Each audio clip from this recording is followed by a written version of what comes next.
Government employees వాళ్ళు రావటం జరిగింది. అనుకోకుండా ఇక్కడికి వచ్చారు, చాలా సంతోషం. అందరినీ కలవగలిగాను. వాళ్ళ సమస్యలు కొన్ని ఉన్నాయని నా దృష్టికి తీసుకురావటం జరిగింది. చాలా శోచనీయం. దీంట్లో ఇంత డిలే ఎందుకు అయిందో నాకు తెలియదు. ఏదో కమ్యూనికేషన్ గ్యాప్ ఉండే ఉంటుంది.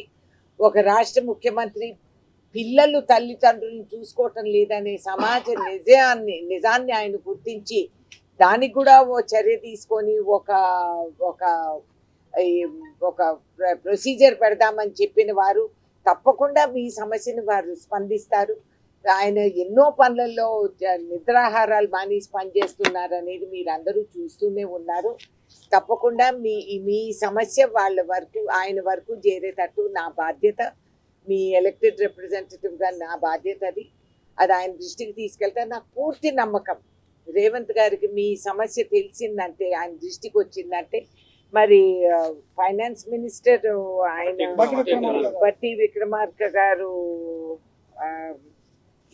ఆయన దృష్టికి మీరు సంతకాలు పెట్టారన్నారు కదమ్మా, ఆయనతో కూడా చర్చించడం జరుగుతుంది. ఎందుకు ఆగినాయి, ఎట్లా ఆగినాయి అని. వాస్తవానికి ఆయన బాధ్యత అది. మీరు సీఎం అంటే ఎట్లా, సీఎం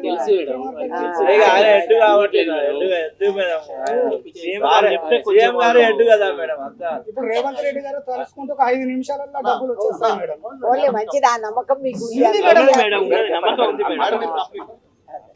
సో అంతే. ఇది మీరందరూ మాకు చాలా వివరంగా చెప్పారు. నేను కూడా చాలా ఓపికగా కూర్చున్నాను. మీరు వినాలి, మా కర్తవ్యం కాబట్టి.